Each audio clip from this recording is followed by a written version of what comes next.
Yezalamanda, siyayibona yezalamanda. Yezalamanda, siyayibona yezalamanda. Uyayibona iPirates. Yezalamanda, siyayibona yezalamanda. This is the BigDaddy Football Corner. This is my YouTube channel. My name is Simanga, the BigDaddy Makhubu, and the videos just keep flying, guys. I mean, we just did a video recently, and we're just doing it one again because Orlando Pirates have played.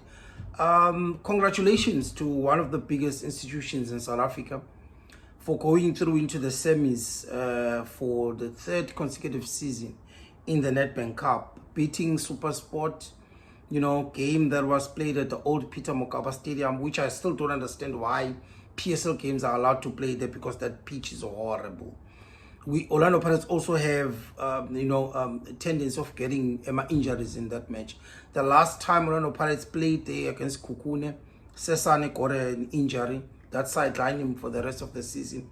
Now again, Mbata also the same. But yeah, 2-2 in 90 minutes, and obviously Orlando Pirates then went on and won on penalties 5-4. I honestly think that this was it was a crappy match. It was extremely boring in my view from a tactical side.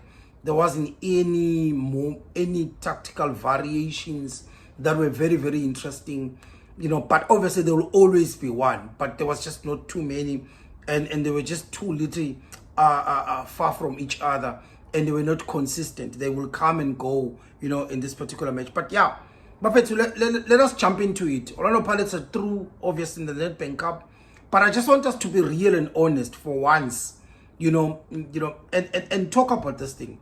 I honestly think that Orlando Pirates have little chance of winning the league, but they stand a big chance of winning the Nedbank Cup or even the Champions League as well, because they've got a surprise element there. Because Sundowns locally in the league, they are buying the best players in the league. They've got a bottomless budget, to get any of the players that they want in this particular league, and they can literally easily block even, any move that any of these big teams make for any of the particular player if they want to, because all they do is offer double of that, because it is impossible to compete with them, in all honesty, because there is no way that a local club can afford to buy 20-30 million, only on one player.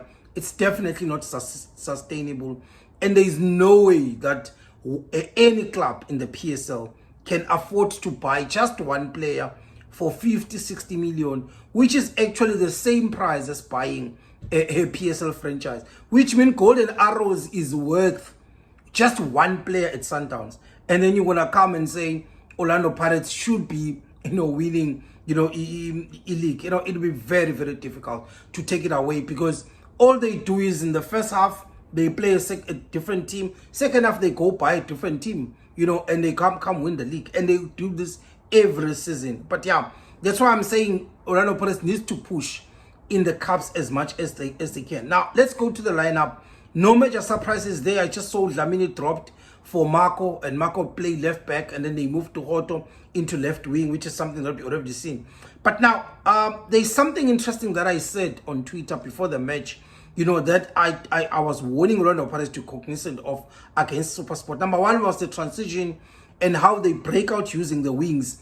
And if you went into the match, that Ghana player number 26, Enoch, as well as Ukampani Lungu, they gave Marco a lot of issues, especially in the first half. I also said Orlando Pirates needs to avoid set pieces, corner kicks, or even making fouls around the box, because this is where actually SuperSport score most of their goals, because they're very lethal. I think they are currently the second best team in terms of accurate long balls per match. They are also the second best team in terms of accurate crosses, per match. So we already knew that any balls played inside the box, Orlando Pirates going to start. And it's something that we also came into this match, and we noticed, that panic that was happening, at the back. Then then again, evidence Makhopa is gonna always spark a lot of conversation. Because even in this match, people on Twitter saying, how the hell did it happen that he played the entire 90 minutes? And to be honest, I honestly, some people I know, they've been saying this as well. I also think that Orlando Pirates can't be relying on Makhopa for goals, especially when Mabasa isn't around, because he plays too far away from the box, which makes him inactive or ineffective in terms of when balls are played inside the box. But if you watch him and you judge him without looking at the goals that Mabasa scores, you can see what he brings when he's in the field of play, the spaces that he creates, with his unrelentless runs that he makes each and every game. When you have a Makhopa, they also to get goals. Because if you go back and look at the games, I think it was against Polokwane City at Orlando Stadium, where he came in as a strategy and he scored a brace, because of him being able to make, the little chances out of nothing. But if you look carefully, he misses a lot of chances, especially chances that require a clinical finishing or clinical technique from a striker. And it's something that he completely doesn't have. In the first half, you could see when there were chances inside the box where he could have easily taken a shot and he just could not. I honestly think that the number 9 position is possibly not the best position, Makhopa. And I honestly think that if he can play behind a striker and create those spaces and those chances, possibly that could be his best position. Or when Orlando Pirates switches to play with 2 strikers, that's probably somewhere where I think he can possibly fit, right? So then the other thing is Orlando Pirates, I noticed that they were struggling winning the first and the second phases, especially when the ball is played into the SuperSport attackers. They just look unconvincing in defending the red zone. I don't know how many times in the first half and even in the second half where there was huge amount of space in front of the back four in that red zone, and they were always giving SuperSport a lot of space into it. I don't know how many times that I kept on seeing that particular instance. And then you also notice that the space between the second and the third line at times was too wide open. So the 3 lines the spaces were not the same. You find that the 1 and 2 probably is closer, and then 3 is far away, and that space is always open. At times, the ball will be played on one side, and it will drag both central midfielders into one side, and then they will leave a gaping space and a huge space and a vacant space that SuperSport could have easily exploited. And as I'm saying, so many times that I've seen them exploiting that particular space. Another brilliant goal from a defender, Mbokazi, clinical finish from the young fella. He had a colorful debut on Wednesday. 3 days later, he's scoring a goal. And then, big ups to him, and big ups to Dugu, big ups to as well as Jose for giving him a chance in this part. He's doing God's work, and I think he's cementing himself into that Orlando Pirates team, right? And if you look at the games now, this is a second game where the defenders have come to Orlando Pirates rescue again, because goals seems to be a little bit drying up, up front. Both clubs' defenses, guys, they had a lot of comedy errors. SuperSport were worse, but Orlando Pirates were also worse. Because in SuperSport, without Usanoka, Wuhlachwayo, they were in 6 and 7s, but even Orlando Pirates made too many mistakes. I think Shaine made a hell lot of mistakes. Also the defense, Mbokazi inclusive, Omayela when he came in, Marco, when he was heavily attacked, on this other side, and he struggled a bit in terms of the pace of the game. So honestly, defenses of both teams, Orlando Pirates and SuperSport, were horrible in this particular game, right? And that goal that China, it shouldn't have considered, that particular goal, because that first goal, because it was a 50-50 chance of him getting into the ball, and he should have come out of the box and challenged that particular ball that was played. So for me, that goal definitely had Ushayine all of them. Also himself passing out, just one game, that he didn't play. I honestly think it was a bad display.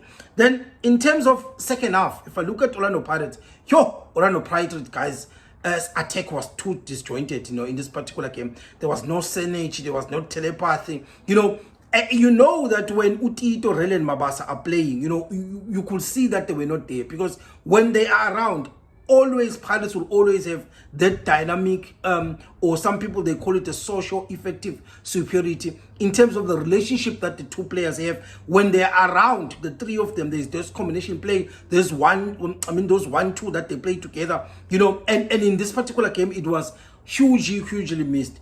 SuperSport side, Gape Moralo, I've been watching him very closely. Last season I was in the stadium, we're talking Buccaneers, one of Orlando Pirates supporters, that is called a YouTube channel, and he always talks about Orlando Pirates. He told me about this player and how special he is, and I always have kept an eye on him, but I just felt that he was too inconsistent, and the fact that he was also in and out of that SuperSport team and he wasn't playing regular, probably that's why we could not see the best out of him. But in the first half, there was something very interesting that he did, because he provided a progression support, especially when SuperSport were on build-up, and then he made a half turn, and then there was a gaping space in front of him. He attacked that space with pace, and then he released the ball to the right-hand side, and I was like to myself, wow. And then the goal that he scored, that's just an icing, on the cake, because he managed to dance himself into the box like a hot knife on butter, clinical finish that he made there. And I honestly think that SuperSport have just unearthed another gem at their disposal. By the way, the player also comes from the School of Excellency, which is the #1 South African football factory. Extra time, I was very surprised, that Orlando Pirates needed a goal. They were 2-2, needing a goal. And you look inside the field of play, you have Undlondlo introduced, and you want to have to control of the match, and Dlamini is in the bench. You need a goal, Mabasa is in the bench, and you look inside, you take out Rele, you've got Shandu that is still in the field of play, and I said to myself, oh my God.